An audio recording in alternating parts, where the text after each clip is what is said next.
Hey folks, welcome back to this continuing lecture on Ansible. In this particular lecture, I'll explain to you how you can install an instance in GCP using Ansible. There are a few ways to do it. The first and the easiest way to do it is using gcloud. So in this particular lecture, I'll be explaining to you how you can use your gcloud in Ansible to create an instance. So let's proceed and let's see how it's done. So to make this particular video concise, I've already created a script for you guys. I will be pasting this particular script in the description below.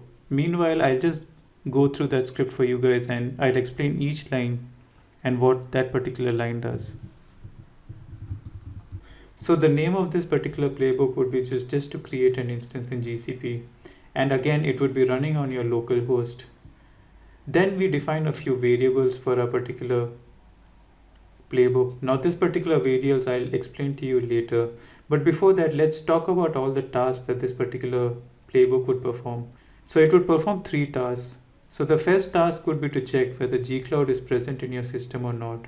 So how do you check this? So for checking this, you have to use a module called command. So as the name suggests, the command module would just run this particular command on your shell script and it will return an output back to you. And the output would be returned in a register called gcloud_output. So this is the first task. So the next task would be to check based on the output of this register whether you need to install your gcloud or not.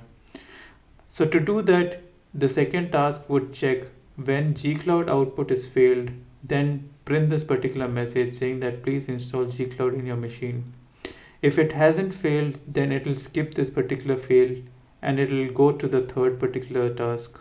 So the third task is basically to create an instance in GCP.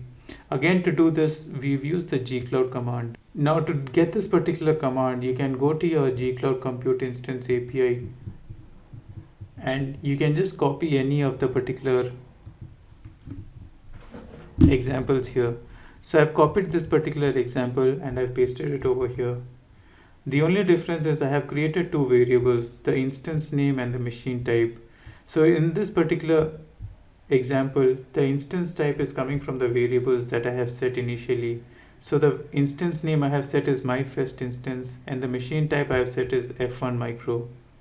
So that's it. So in total there are 3 tasks and there are 2 variables and these 2 variables would be used in your create instance in GCP command. Now let's run this particular playbook. So to do that, again I'll run the Ansible playbook command.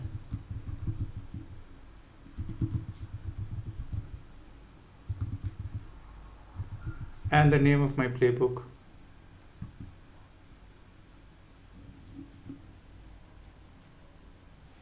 So as you can see, there are 3 tasks. The first task was to check. The second was basically the fail which it skipped because there is gcloud installed in our cloud shell. And now it's performing the third task of creating the instance, which has been completed as well. So let's go back to our UI and check whether it's created an instance.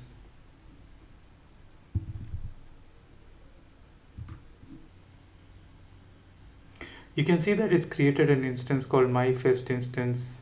And let's check whether it's of type F1 micro. So you can see that it's of type F1 micro. So this is a very simple way of using gcloud to create your instance in Ansible. In my next lecture, I'll explain to you how you can use the module that is provided by GCP, the Ansible module that is provided by GCP to create the same instance. And I'll also explain to you how inventory works in GCP. Okay. And also please do not forget to delete your instance. You can also create an Ansible script for that. So that's something you can test out on your own. You can use the gcloud delete instance using Ansible and run that and see whether that works. So I'll delete it here using the UI itself. Okay, I hope to see you guys in the next lecture and see you and have a great day ahead.